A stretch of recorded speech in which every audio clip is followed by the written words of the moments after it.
నిన్న ఇన్స్టాగ్రామ్లో మరోసారి నరేంద్ర మోదీ గారు సందేశం ఇచ్చారు. ఇది చాలా ముఖ్యమైనది. అంటే నరేంద్ర మోదీ గారు దేశం కోసం ఎంత కృషి చేస్తున్నారు, దేశం కోసం ఎంత దేశ అభివృద్ధి కోసం ఎంత పాకులాడుతుందనేది మనకు అతని వ్యాఖ్యల ద్వారా చాలా స్పష్టంగా అర్థమవుతుంది.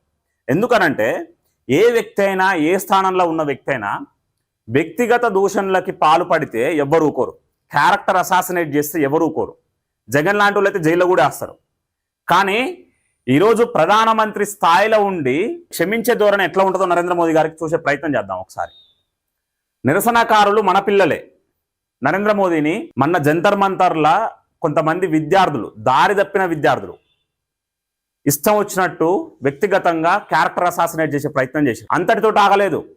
నరేంద్ర మోదీ గారి దివంగత తల్లి వారిని కూడా విమర్శించే ప్రయత్నం చేశారు. ఇష్టం వచ్చిన పదజాలం వాడిర్రు. కొంతమంది అమ్మాయిలు కూడా ఇష్టం వచ్చినట్టు మాట్లాడారు.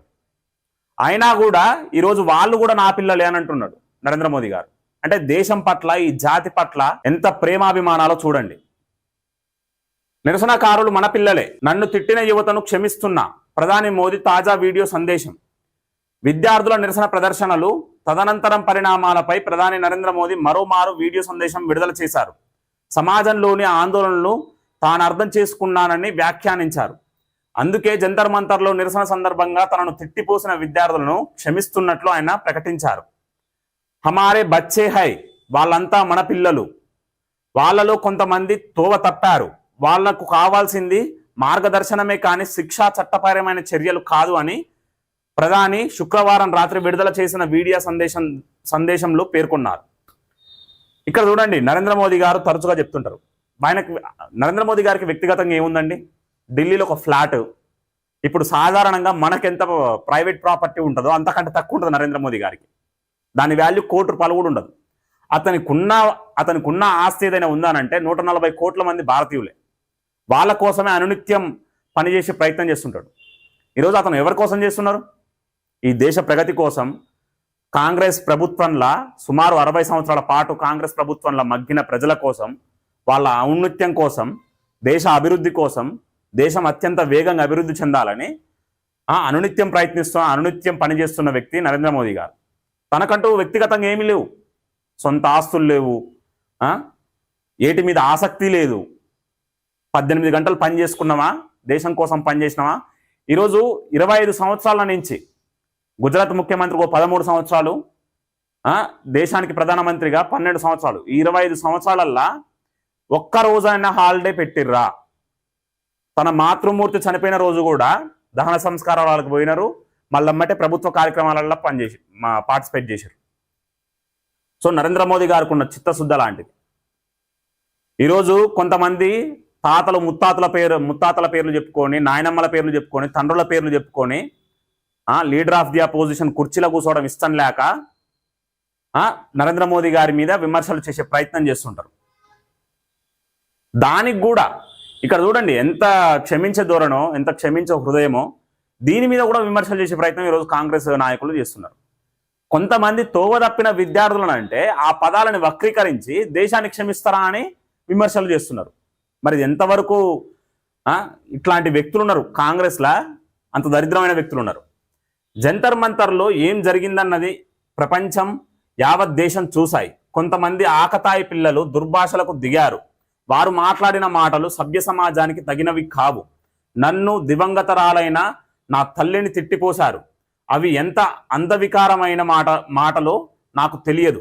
మన ఆడబిడ్డలు కూడా ఇలాంటి దారుణమైన భాషను వాడగలరన్నది సాంస్కృతికంగా దిగ్భ్రాంతికి గురి చేస్తుంది అని నరేంద్ర మోదీ గారు అన్నారు. మనం పుట్టి పెరిగిన వాతావరణం మంచిదైతే, తల్లిదండ్రులు సరిగ్గా పెంచితే ఇష్టం వచ్చిన పదజాలం వాడం. ఒకవేళ వాడుతున్నామనంటే అదిగా అవతలోడు ఎంతో దారుణమైన పదజాలం మన మీద వాడితే తప్పితే వాడం. కానీ ఇలాంటి పరిస్థితులల్లా నరేంద్ర మోదీ అసలు అట్లాంటి గొప్ప స్థానంలో ఉన్న వ్యక్తిని ఈ దేశం కోసం ఏం త్యాగం చేయాలో అన్ని త్యాగం చేశారు. 18 సంవత్సరాల వయసులో ఇంటిని వదిలిపెట్టి వచ్చి 18 సంవత్సరాల నుంచి ఈరోజు సుమారు 76 సంవత్సరాలు ఏముంటాయి. ఇప్పటి వరకు తను వ్యక్తిగతంగా ఏమి సంపాదించుకోలేదు, వ్యక్తిగతంగా ఏమీ కోరుకోలేదు. ఏం చేసినా ఈ సమాజం కోసం, ఈ ధర్మం కోసం, ఈ దేశం కోసమే చేశారు. అలాంటి వ్యక్తిని కూడా దూషించే ప్రయత్నం చేస్తున్నారు. నిజంగానే ఒక కుటుంబం ఉండి భార్య బిడ్డలు ఉండి వాళ్ళ కోసం సంపాదిస్తుర్రు అన్న వాళ్ళని విమర్శిస్తే తప్పులేదు, అవినీతిలోకి పాల్పడుతున్నారు అంటే తప్పులేదు. ఈరోజు నరేంద్ర మోదీ గారు ప్రభుత్వంలోకి వచ్చిన తర్వాత ఎక్కడైనా ఒక స్కామ్ వినిపించిందా? ఎక్కడైనా ఒక స్కామ్ బయటకు వచ్చిందా? ఎక్కడైనా ఒక స్కామ్ జరిగిందా? కాంగ్రెస్ యూపీఏ 1 యూపీఏ 2లా అసలు ఏ పేరుతోటి స్కామ్ పేరు పెట్టాలో కూడా అర్థం కాని పరిస్థితి. ఆల్ఫాబెటికల్ ఏ కానించి జెడ్ వరకు ప్రతి స్కామ్. బొగ్గు స్కామ్ కూడా, బొగ్గును కూడా స్కామ్ చేశారు. 2G spectrum scam, rifle scam, ఈ రకరకాల స్కామ్లు. ఎట్లా అంటే ఇక దాంట్లో కొంతమంది ప్రధానమంత్రులు ఇన్వాల్వ్ అవుతుంటారు. అట్లాంటి దారుణమైన పరిస్థితులు ఉండేవి. ఈరోజు వ్యక్తిగతంగా ఎటువంటి ఆస్తులు సంపాదించుకోవాల్సిన అవసరం తనకి లేదు కాబట్టి దేశం కోసం పనిచేస్తుంది. 140 కోట్ల మంది ప్రజలే తన పిల్లలు అనుకుంటాడు. 40 కోట్ల మంది భారతీయ కుటుంబాలలో తను వారసుడు అనుకుంటాడు.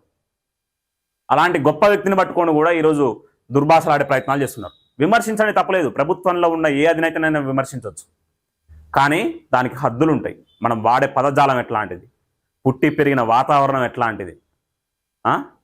కంగనా గారు అన్నట్టు, పార్లమెంటేరియన్ కంగనా గారు అన్నట్టు, ఈ వెస్టర్న్ కల్చర్కి అలవాటు పడి డేటింగులు, డ్రింకులు, స్మోకింగ్లు, బాడీ కౌంట్లను కూడా తిరుక్కుంటా ఇష్టం వచ్చినట్టు మాట్లాడుకుంటా, ఏమి అంబిషన్స్ ఉండవు, పెద్ద లక్ష్యాలు ఉండవు, ఇష్టం వచ్చినట్టు మాట్లాడతారు. పోరాడే పటిమ వేరది.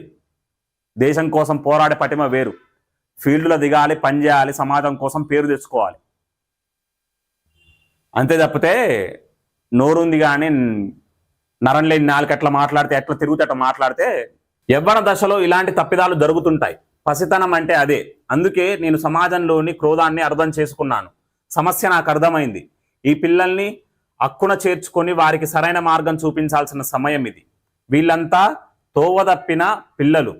వాళ్లకు సరైన మార్గం చూపడం మన ధర్మం. వాళ్ళను శిక్షించడం ద్వారా లేదా వారిని కోట్ల చుట్టూ తిప్పడం ద్వారా, వేధింపులకు గురి చేయడం ద్వారా వారాలు మాట్లాడటానికి దారి తీసిన పరిస్థితుల్ని మార్చలేం. వాళ్ళని కోట్ల చుట్టూ తిప్పడం ద్వారా వాళ్ళు అట్లా మాట్లాడిన పరిస్థితులకు ఏవైతే ఉన్నాయో వాటిని మార్చలేమని నరేంద్ర మోదీ గారు అంటారు. నేను వాళ్ళని క్షమిస్తున్నా. సమాజం కూడా నా ఈ అభ్యర్థనను మన్నించాలి. ఎందుకంటే నా మనసులో ఒక ఆలోచన మొదలైంది. కొన్నిసార్లు మన పళ్ళ మధ్యన నాలుక చిక్కుకుపోయి రక్తం కారుతుంది. అటువంటి సందర్భాల్లో పళ్ళు మనవే, నాలుక మనదే, పిల్లలు కూడా మన వాళ్ళే. చూడండి ఎంత గొప్పగా అభివర్ణించారు. వాళ్ళు తిట్టినా కూడా మన పిల్లలే అని క్షమించే గుణం. ఈరోజు ఇందిరాగాంధీ ఉంటే అట్టుంటుందా పరిస్థితి?